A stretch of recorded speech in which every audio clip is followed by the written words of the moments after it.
বিসমিল্লাহির রহমানির রহিম। বক্তব্য দেওয়ার সময় মাগরিবের আযান দেবে এখনই।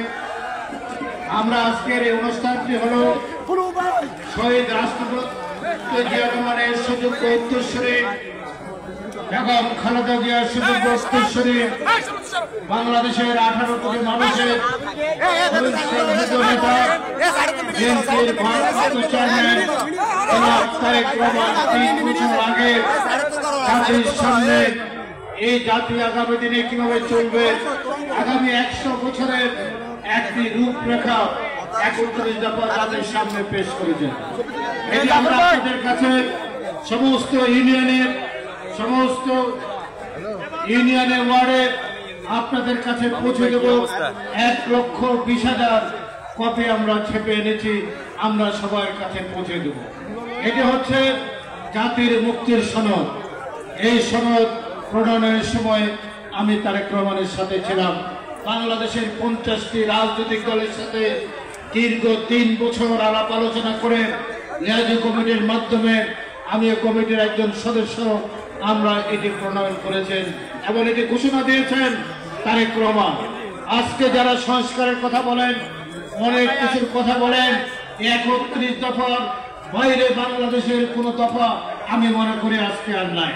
তাই আজকে আগামী দিনে বাংলাদেশকে রহমানের মতো একটি উন্নত রাষ্ট্রে পরিণত করার একমাত্র কাণ্ডারি হচ্ছেন বেগম খালেদা জিয়ার পরে তারেক রহমান, তার বিকল্প কোন নেতা নেই।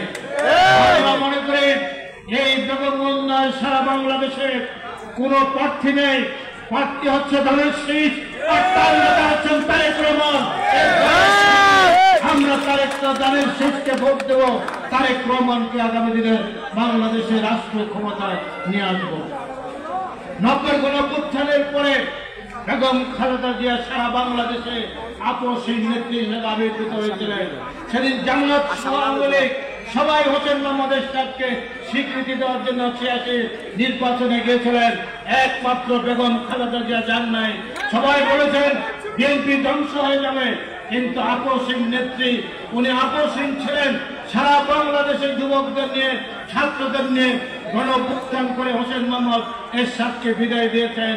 যেমনি ভাবে জুলাই আগস্টে গণঅভ্যুত্থান হয়েছে, ছাত্র জনতার গণঅভ্যুত্থানে শেখ হাসিনা পালিয়ে গেছে। তাই আমি আজকে বলতে চাই, 91 সালে আমি অত্যন্ত তরুণ বেগম খালেদা জিয়ার সাথে সারা বাংলাদেশ ঘুরেছি। এই নোয়াখালীতে ওনাকে বহুবার নিয়ে এসেছি। অনেকে দল ছেড়ে গেছেন, কিন্তু বিশ্বাসতার সাথে আজকে এই মঞ্চে যারা বসে আছেন, বাংলাদেশে একমাত্র জেলা, যেই জেলায় যারা একদম তৃণমূল থেকে, ছাত্র দল থেকে উঠে এসে আজকে বিএনপির নেতৃত্ব দিচ্ছেন, এই জাতীয় নেতা বাংলাদেশে অন্য কোন জেলায় নেই। দল থেকে নেতারা অনেকে বিভিন্ন দল থেকে এসেছেন, অনেক দল ত্যাগ করে আবার এসেছেন।